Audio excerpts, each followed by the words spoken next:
Cunas T, how are ye? Welcome to the Candlelit Tales podcast and the fourth story in our Rebirth series. This episode is the story of Osgar of the Fianna, who we last saw dying at the Battle of Gowra. This is the story of what happened next, and it is told by Aaron Hegarty. This podcast is brought to you by our supporters at Patreon. You can join them over at patreon.com/Candlelit Tales or make a one-time donation using the PayPal button on our website. You can like, you can comment, you can share, but most of all enjoy. And for now, Aaron, tell us a story. Oscar looked around. He heard the sound of chains, whips cracking and cries. It was dark in front of him. He couldn't see properly, but he could sense heat all around him. Smoke seemed to cloud his sight. Hot walls, iron chains, cracking sounds, fire erupting. The smoke cleared somewhat, and Oscar looked down at his hands clasped in iron chains against the wall. Hot, molten rock poured nearby, dripping down the side of the rock face, fire licking its lips around the wall. The heat was unbearably hot. Oscar remembered his last moments, the last memory he had. Sadness struck him then. The Battle of Gowra. The last battle for the Fianna. He had seen so many of the heroes fall. Cuilta Macronan, thin grey man. Diarmid O'Divna with the bull sharka and love spot. Gull McMorna. So many heroes, all lost. And he remembered the old man, Fionn McCool, sitting there, weeping over him, breathing his last. Wounds all over his body. He'd slain 3 times 900 men that day, but still they got through his defences. There were so many of them. Oscar had turned to Fionn McCool, seeing him crying and weeping over the death and destruction of the Fianna. His last words. Would you stop the wailing? All that's vexing me is the wanton wailing and crying sounds of old men. He died with a smile on his lips. He remembered dying. He remembered the sense of everything falling away. The important things, the worries, all of those seemingly important things that had vexed him for his life. His father, Oisin, having gone to Tirnanog with the blonde-haired woman up on top of that horse, the white horse that galloped away. How many times had he recounted that day as the last time he'd seen his father, Oisin? And he off in Tirnanog, or one of the many other islands of the other world. Where he went he did not know. He only wished he could see him again. Oisin, his father. He opened his eyes again, bleary, tired, so tired. His muscles ached, but the wounds he had last time he remembered were gone. How was he breathing this smoky, hot air into his lungs? He glanced at his body. Not a wound or scratch on it, but pain everywhere across his shoulders, and there, the clouds moved. A flash of fire revealed a face he hadn't seen before. A face he hadn't seen in a long time. It couldn't be. But there it was, across the other side of this great cave he seemed to be inside in. There were molten rocks pooling in its centre, high, tall, rocky ceiling, jagged rocks all over the place. The cries and sound filling his ears, but there again, between the smoke and the fire licking its lips up around, he saw that face again. It couldn't be. Fast asleep on the other side. Could it be Oisín, his father?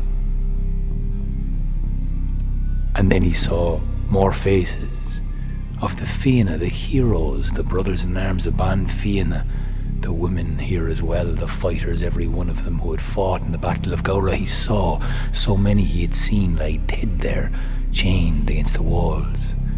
And then he saw something awful come out of the very centre. The pool of fire erupted as a great page with sharp teeth and staring eyes came out, slithering around, great fangs and claws she had, smiling and licking her lips.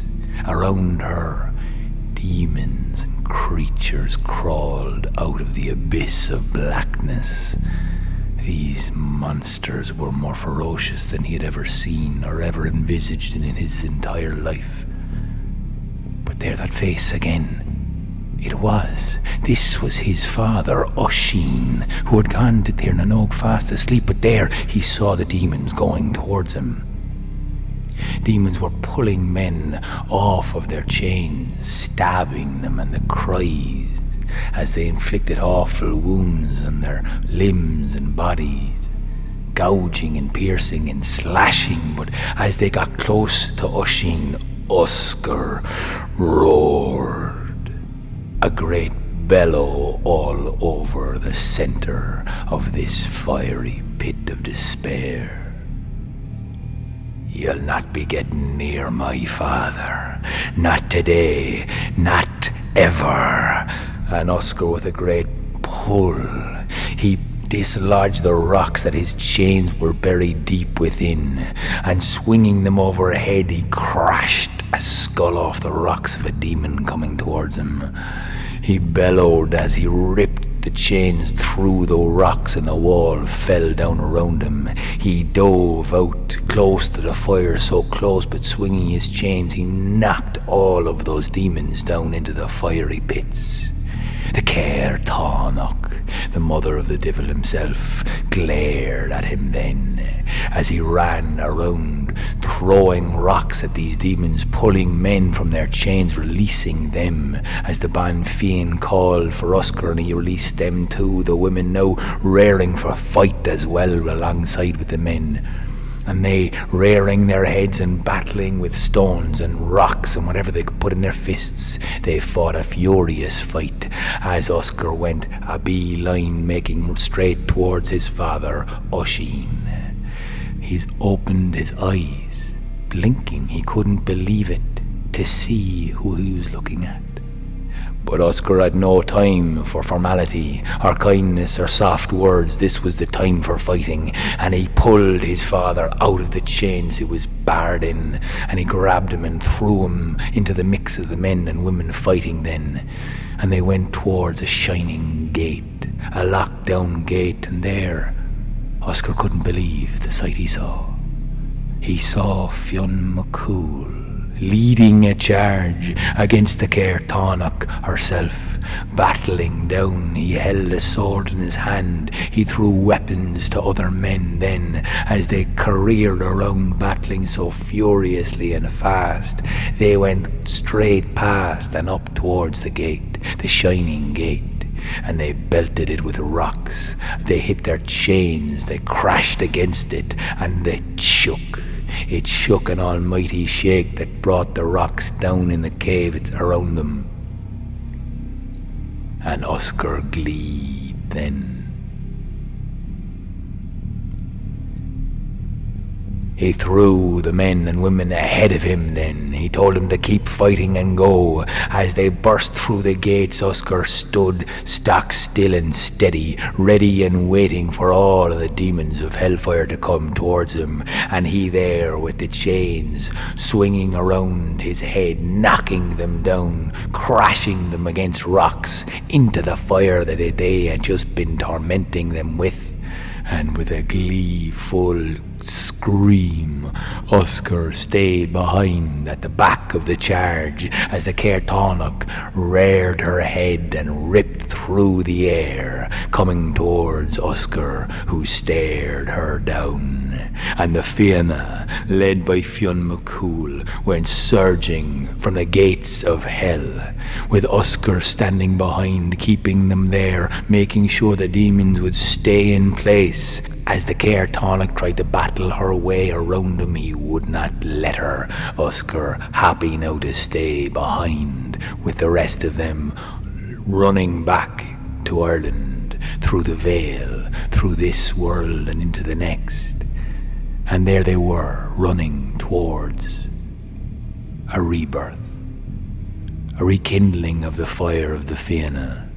Those men who fought their way out of the worst place in the world, the worst place imaginable. They were there coming towards a new life, a new existence, a new way of being, and they leapt through the veil and into the world and the cosmos and the center of everything. And they spun around, and we don't know what sound it was that brought them back, but each one of them was brought back to some time and someday. And each time we hear of a great hero, they say he is one of the Fianna. He is of the Fianna, from this land born through, and always courageous in every moment, with the strength of their limb, the purity of their heart, and actions to match their words.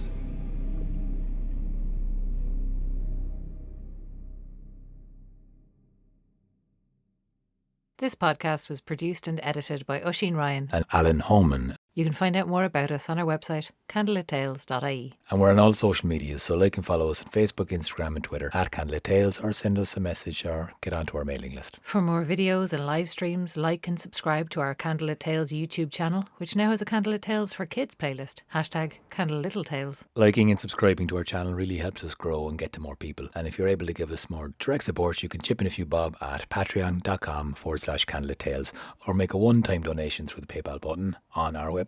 We also do really like to hear back from you with your questions and requests, so please feel free to contact us directly or leave your question in the comments section below, because what we really want to do is get these stories out there, share them with as many people as possible, so anything you can do to help, we really appreciate. And we really appreciate you listening. Go Mila Margaret.